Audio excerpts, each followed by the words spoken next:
I found in my wife's emails she did it with a professor in my own bed, so I made a bait, and she took it only to find herself exposed and ashamed publicly while my stomach hurt from laughing. This story is about 12 years old. I told it to one of my coworkers yesterday, and he said I should share it on Reddit. Today he again nudged me, so here we are having drinks before the 4-day weekend, and my writing is complete. In college, I met the woman who I thought was my one. We dated for about 2 years and had a big damn wedding after a 10-month engagement. Her family was pretty well-to-do in a small southern town. We were both continuing our education, and I was also working to support us. I was pursuing a master's in engineering while she was finishing her doctorate in anthropology. Over the summer, an opportunity came up for her to make some extra money going as an aide on a religious studies trip to Jamaica. I didn't hesitate when she asked me about it. I mean, she was going to get to visit Jamaica and get paid for it. I saw no downside other than missing her being at home for 6 weeks. Little did I know at the time, but she had been ducking the professor. He had hung out with us, smoked my green tea, and drank my ducking beer. I considered him a friend, who arranged the trip for a couple months, and it was a getaway for them to do it regularly all over the island. I, clueless and happy, went about the weeks while she was gone taking extra shifts so I could match what she made in our account and surprise her. What a dip crap, right? One of the students from the trip actually seeked me out to clue me in. I didn't believe him until I started looking for evidence on my own. I broke down and checked her texts while she was sleeping, and nothing was there. There were a few VMs, so I decided to listen. And there it was, a message from that giant a-hole saying how exciting it was that I almost caught them. I opened up her laptop and hit the emails after that. It was piles and piles of crap, making fun of me for not knowing, ducking in our bed and laughing about it. There was so much, and I was so heartbroken. Still too hurt to take any action, I was lost. I had no idea what to do, so I sat on it for a couple weeks and acted as normally as I could. I noticed everything now. I felt so stupid for not seeing it before. So many signs. One stuck out in particular. I noticed that our stash of homemade green tea oiling, if you've never tried it, I highly recommend giving it a go, was going down even though we weren't having Zex. It was obvious they were also using the fruits of my labor to get off more effectively. This really pissed me off.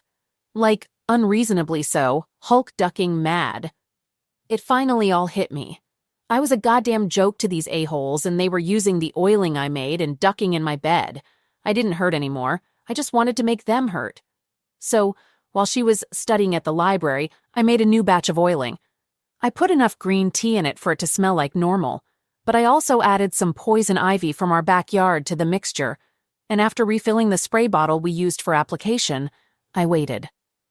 A few days go by and I'm working extra so I can be out of the house more, and bam, bait taken. That night after she goes to sleep, my plan goes into action.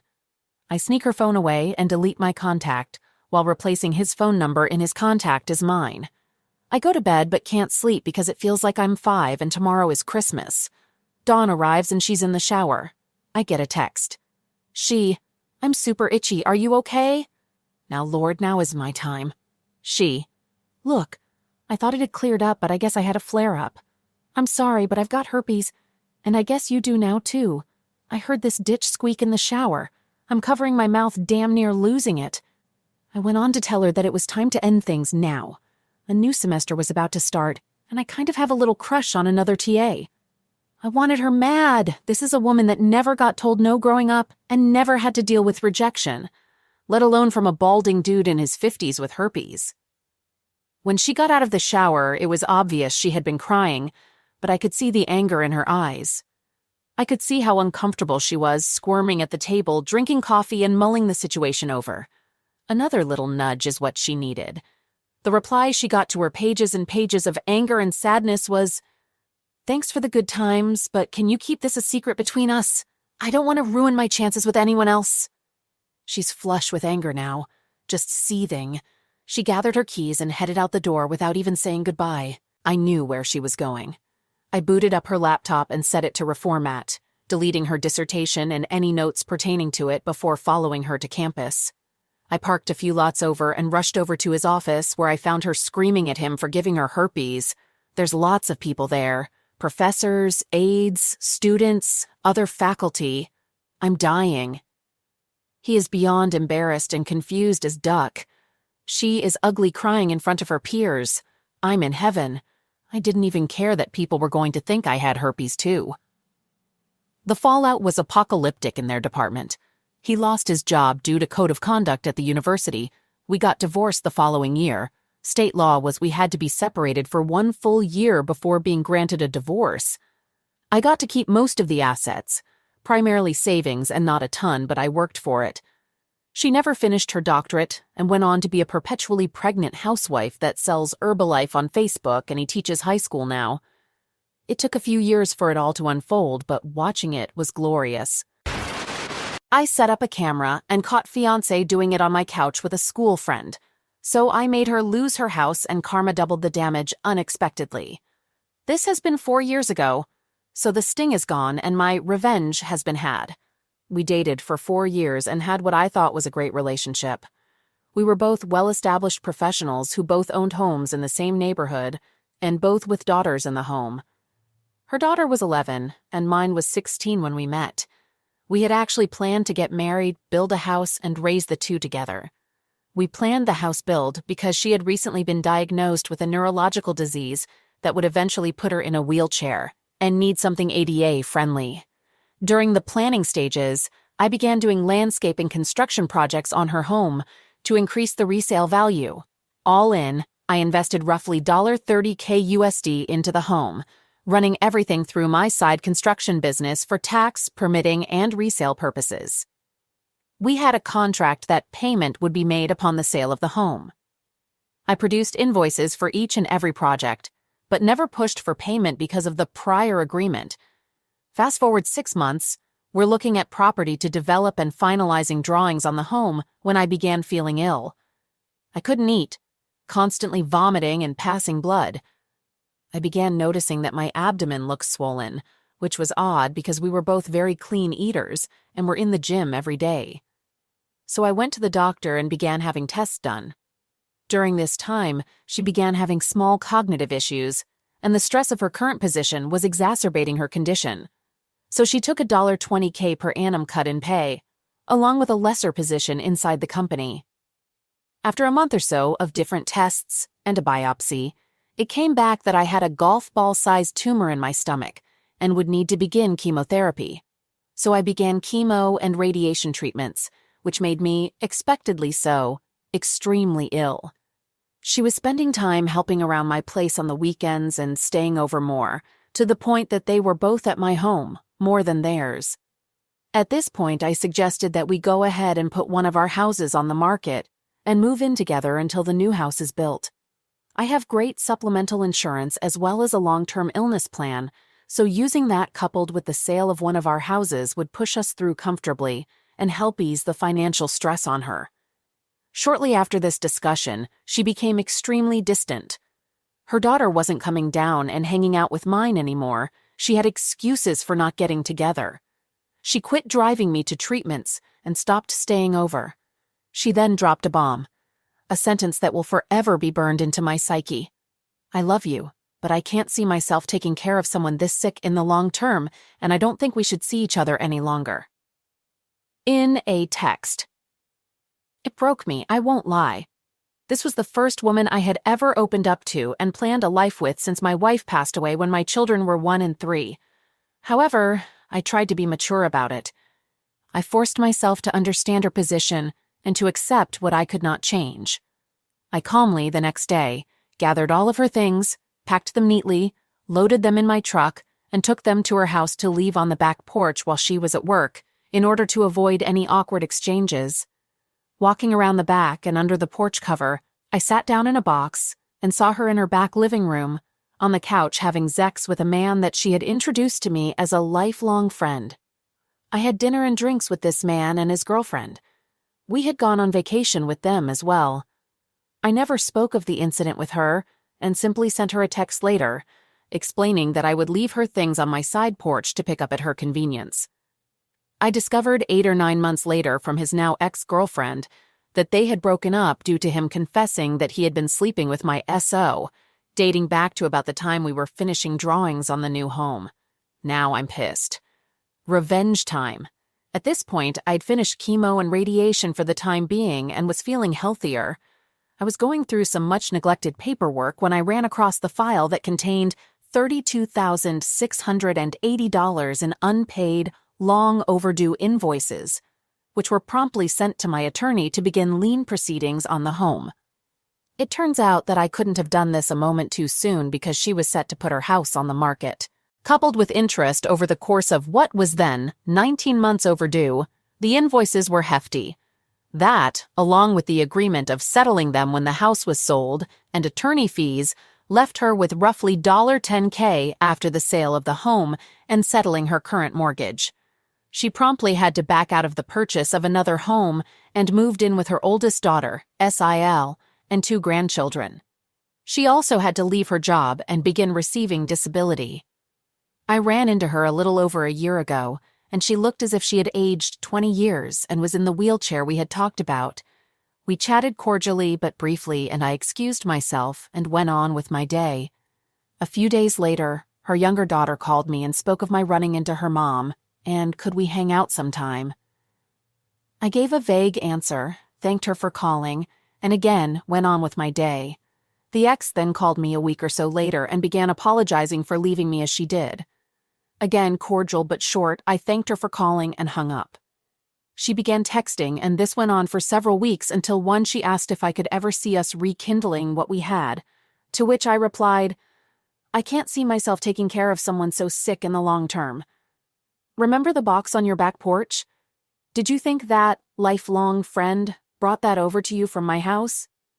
Good luck to you."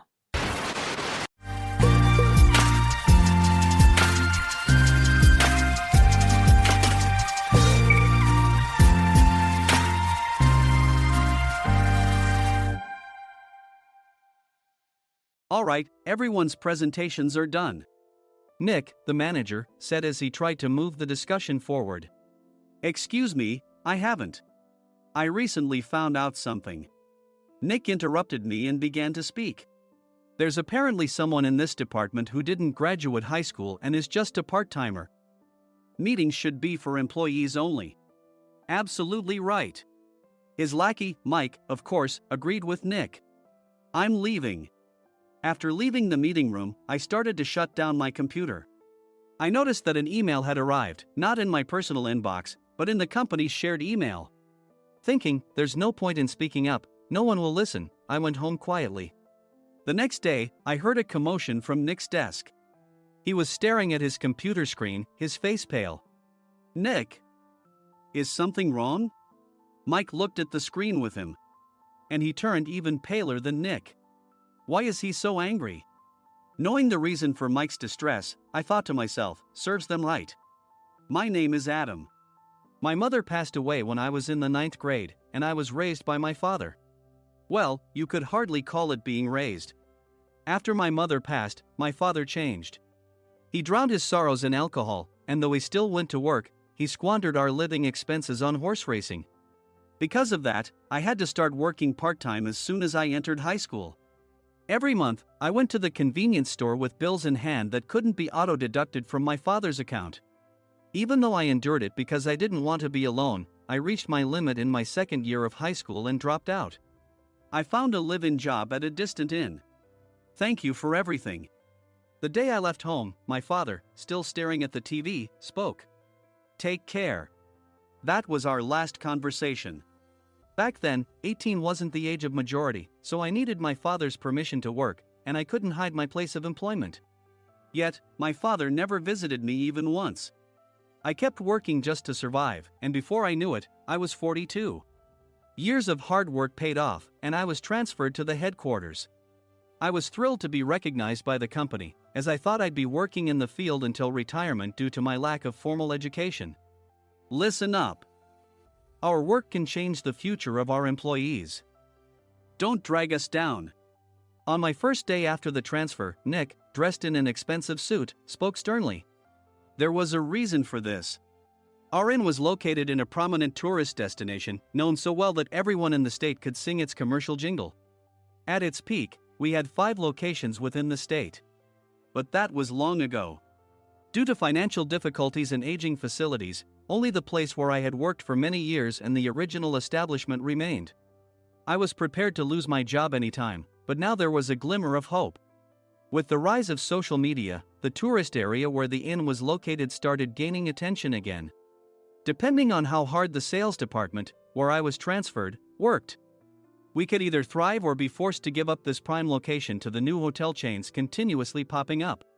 For Nick, who had switched careers from another industry to strengthen our sales, this was a battle he couldn't afford to lose. I understood why he had to be strict. "I will do my best." Nick sneered at my enthusiastic declaration. "Did you not hear what I said?" "I'm sorry." I thought I was listening carefully. Out of habit from years of customer service, I apologized reflexively, though I had no idea what had offended him. Someone was watching me with a smirk. In this department, there are those who are expected to excel and those who have been shoved here because they have nowhere else to go. You are the latter. It was Mike, the section chief. He's 7 years younger, at 35. But he was called to headquarters much earlier than I was and had been moving around within the headquarters ever since. I'm not jealous, but I can't accept that he's my boss. Graduating from a prestigious university, he has an unusually high pride and caused many problems as a newbie, making things very difficult for me when I was the front desk leader. When I found out Mike was transferred to the sales department a month before me, I was disheartened. Mike is right. With just a middle school diploma, there's not much you can do. Don't even think about achieving results. As if I didn't exist, Nick remarked, "I'm thirsty." Mike eagerly ran to the coffee maker. It seems Mike is Nick's lackey. I regretted being happy about my transfer to headquarters, wishing I had stayed on site forever. Send a direct mail to every company on this list by the end of the day. Nick only assigned me tasks that even a new graduate could handle. What? There are over 1,000 companies. You want me to send to all of them by today? Yes, if you and your fellow misfits split the work, even those with nowhere else to go should finish by today. I glanced at the employees typing away expressionlessly.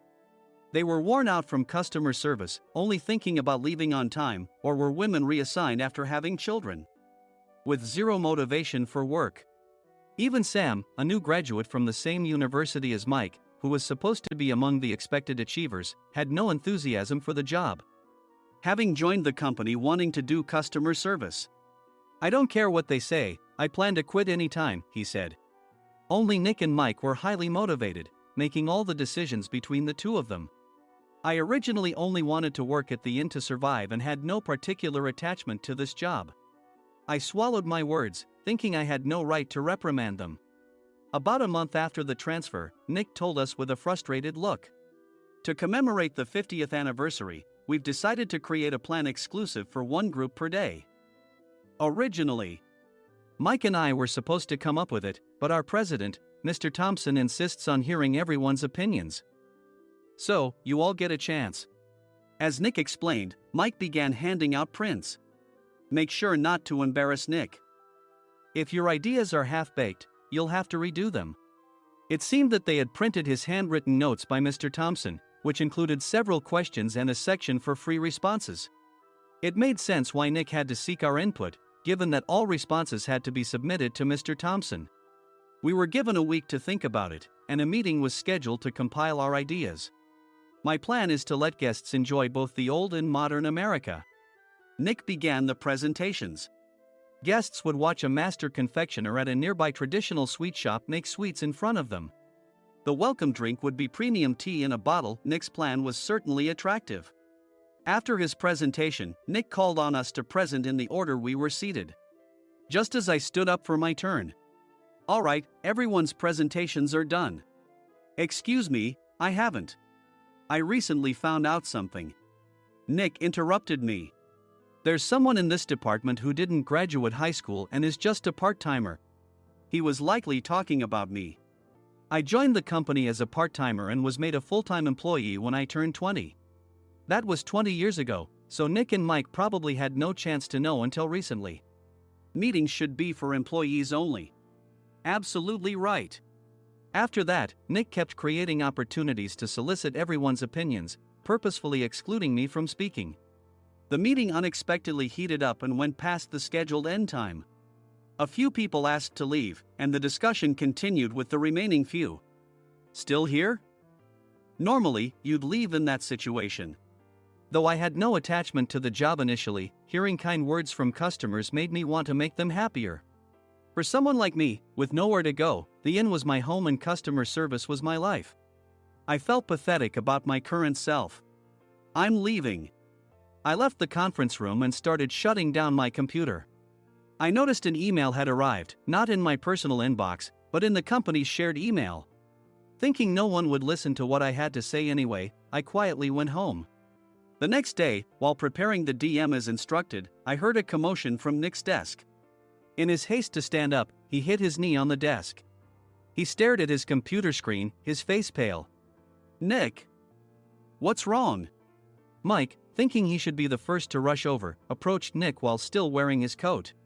He peered at the screen with Nick. And he turned even paler than Nick. Why is he so angry? Who is responsible for this company? Nick, more irritated than ever, asked, and Mike answered without checking. Probably Sam. Sam wasn't there because he was attending a morning training session for new hires. Nick gave up on getting angry and returned his gaze to the screen. They were looking at an email that arrived right after the end of the working day yesterday. Apparently, no one, including me, had checked it before leaving. The email was from a large company that used us for their annual employee trips. The president and executives of that company also frequently used our services personally. President of the company, Mr. Mason himself, had declared that neither he nor his company would ever use our services again. Well, some companies cancel their employee trips or stop using our services due to financial struggles. Let's just move on. Mike kept wiping the sweat from his forehead with a handkerchief. Knowing why Mike was so agitated, I quietly watched their interaction. Do you know how much revenue we get from that company? We can find other guests to fill the rooms, but we'll lose the banquet costs, gift shop revenue, rental car fees, and more. Moreover, the gifts were supposed to be prepared by the traditional confectionery shop involved in Nick's proposed plan. If it's known that we incurred such a huge loss at this critical time, Nick's position in the company would be jeopardized. Nick took a deep breath, seemingly trying to calm himself. All right, Mike. Go to New York right now and apologize to Mr. Mason. What? You're coming with me, right? I have urgent work to do. I trust you, which is why I'm entrusting this to you. Please. Mike, believing Nick's sincerity, agreed with a determined look on his face, saying, yes. That's Nick for you. Even if Mike went to apologize, Nick would shift all the blame onto him if the client didn't change their mind. Well, it was Mike's fault to begin with, so it served him right. About 3 hours later, Sam answered a call from somewhere and repeatedly apologized, saying, I'm very sorry. Everyone watched to see what was happening. After ending the call, he informed Nick with a weary tone. When Mike arrived at the client's company, he only made things worse, further infuriating Mr. Mason. He was demanding, get his boss here immediately. It was no wonder Sam was exhausted, dealing with such a call right after returning from training. What is that idiot doing? All right, Adam, you're coming with me. If sacrificing Mike didn't work, then I must be next. Normally, I'd want to refuse at all costs, but I saw an opportunity in this situation. If I can be of assistance, I'd be happy to join you. I immediately followed Nick, and we flew to New York. When we introduced ourselves at the reception, it became clear how serious the situation was. As the receptionist personally escorted us to the president's office. Angry voices leaked through the door, making both Nick and me uneasy. Excuse me. I'm Nick, the supervisor. I understand my subordinate has caused you trouble, and I deeply apologize. Nick, with his experience in the corporate world, knew enough to offer an apology before excuses. However, his customer service skills left much to be desired. I sighed as I saw Mike trembling like a small dog in the corner of the room. What kind of training are you giving your subordinates? Mr. Mason glared at Nick with a red face. The intensity of his gaze made even Nick take a step back. Regrettably, I joined this company only 2 years ago and was unaware of Mike's issues. I should have identified his shortcomings sooner. Indeed. I should have realized sooner. No sensible person would come to apologize and then give a lengthy presentation on the drawbacks of not using their in. Nick froze, his mouth slightly open. Suspecting the worst, I picked up the documents that had fallen to the floor. It seemed Mike hastily prepared these documents on the plane, listing the disadvantages. Disadvantage 1: if you change the venue for the company trip, employees might suspect it's for cost-cutting reasons, leading to a negative impression. Reading it aloud half-jokingly, Nick snatched the papers from my hand and checked the contents with a furious expression. Among the stack of documents was a receipt from a nearby convenience store's copy machine. I felt a pang of dread, hoping he hadn't shown the receipt as well. What do you think he said when I asked what kind of nerve he had to do this? I'm very sorry. Faced with the dire situation, Nick must have thought there was nothing left to do but apologize. In a voice smaller than I'd ever heard from him, he uttered words of apology. He said, "I'm a Harvard graduate. I don't believe I said anything wrong." Mike! What have you done? Forgetting his plan to pin the blame on Mike, Nick yelled loudly, even in front of Mr. Mason. "I didn't do anything wrong." "You're still saying that? Look at him." Mike pointed at me with a shaking hand. "I was assigned to headquarters in my 20s and now I'm a section chief. This guy only made it to headquarters at 42. Everything I've done proves I was right. So why are we losing the contract?" Having said his piece, Mike collapsed to the floor.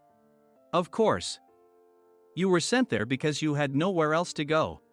Mike never expected to hear such words from someone he looked down upon. He lunged at me, and Nick hurriedly stepped in to stop him. "Mr. Thompson told me Mike is a quick thinker, and to take good care of him." There's no way he was pushed aside. "Don't make things worse here. He didn't say quick thinker, he said only quick-witted, didn't he?" I don't remember that part." I recalled the many troubles Mike caused when he was a newbie. When Mike was on the front line, his pride was so high that he never apologized to customers. Customer service, especially in our job, doesn't work alone. It brings both good and bad situations. If the front staff or housekeepers made mistakes, or the cleaning company didn't properly clean a room, one had to apologize to the customers regardless of personal fault.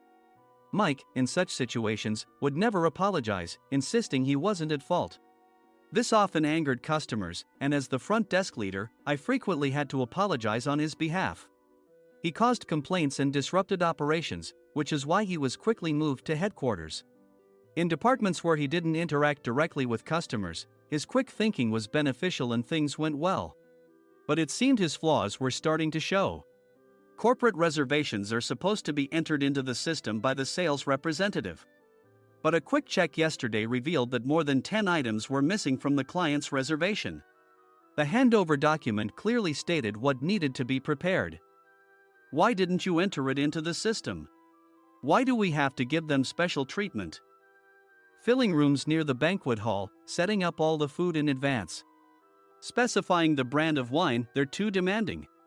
No wonder he always angered customers, I thought, feeling a headache coming on. Grouping them in rooms near the banquet hall is for our benefit too. It makes it easier for the staff to set up beds and serve breakfast since everyone's schedule is synchronized. As for the other requests, Mr. Mason suggested them to lighten our load. I didn't know that. Nick finally seemed to realize that Mike was the one who had angered the client. What did you say to them? I just told them we wouldn't give them special treatment anymore. We shouldn't waste effort on things that don't bring in money. I was utterly exasperated at his lack of understanding of customer service. Of course, we shouldn't comply with unreasonable demands. But carrying over successful practices from past stays makes customers feel remembered and enhances their experience. Good memories encourage repeat visits. That's part of our job. I looked down at Mike, who was sitting on the floor. In our job, nothing is a waste. Mr. Thompson likely moved you to the sales department, hoping you'd finally understand this. How do you think he feels now that you failed to meet his expectations? Mike, tears in his eyes, fled the president's office. I was amazed he still hadn't apologized. You have it tough, Adam. It's okay, we're all employees of the same company. I deeply apologize for this disrespectful incident, especially after all the care you've shown us. If it weren't for you, Adam, I really would have stopped staying here. When I heard you were moving to the sales department, I was willing to reconsider if you handled it." Seeing us talk so amicably, Nick's face contorted. "Do you two know each other?" "Adam's service is excellent. I always requested him specifically. Normally, we don't accept specific staff requests, but we made an exception for Mr. Mason, adjusting my shifts accordingly. He had personally stayed at our hotel just before my transfer, and during casual conversation, I mentioned, 'I'm moving to the sales department soon.' If I hadn't told him then, things could have been much worse. Please continue to take care of us. I look forward to it." On the return flight, Nick awkwardly offered me a can of beer. "It's still working hours." Of course, I had no intention of forgiving him for a single beer. Nick might try to pin everything on Mike and avoid any consequences. While pondering this, a startling fact came to light. "Nick, the tea bottles for the plan have arrived." I handed Nick a bottle labeled with our inn's name. "They look good." "What are you talking about?" "These are plastic bottles. I had assumed we would use the trendy, high-end bottling tea. But what arrived were ordinary plastic bottles of tea with customized labels. The only unique aspect was the label, which had the inn's name, making it look customized. Upon further investigation, I discovered that a substantial amount of money was set to be paid to the tea company. It was priced like bottling tea. Does this plastic bottle really cost $100 each? The tea inside is specially blended for us. The extra cost is for that. Wouldn't it be better to use another tea company? Or is there a specific reason we must use this one?" As Nick continued to make excuses, I showed him a printed email. I informed the tea company's president, Mr. Mitchell, that we discovered irregular payments and he confessed. He said you two were high school classmates and planned to split the extra money. That idiot. Why did he confess? That's not important. You should worry about yourself, this could turn into a police matter. Opening the bottle cap, I suggested. How about calming down with this tea? It supposedly has a relaxing effect. Nick drank the tea frantically. In the following days, decisions were made about their fates. Mike was reassigned to the General Affairs Department, with no chance of transfer or promotion, as per Mr. Thompson's orders. As for Nick, since the payment to the tea company hadn't yet been made, he narrowly avoided legal trouble. Instead, he was encouraged to leave the company, and to avoid further complications, Nick submitted his resignation. Rumor has it that connections between HR departments have made it difficult for him to find new employment. Even though it was good to have those two gone, something unexpected happened in the sales department. Everyone became motivated and united in refining the 50th anniversary plan. In the end, my plan was adopted. We collaborated with the Tourist Information Center to provide personalized guides. The plan, tailored to the number of guests, was truly special for the 50th anniversary. "Hey, is Adam's family coming to stay?" I immediately booked that special plan for my family. Sam noticed it on the reservation list and quickly picked up on it. "Yes, I'm inviting my father." "That's great. I might invite my parents too." I lacked the courage to face my father just as Adam. But here, with the confidence Mr. Mason praised, I felt ready. The 50th anniversary plan was a perfect opportunity to reconnect with my father. I hoped to bring back the days when we could laugh together as we once did.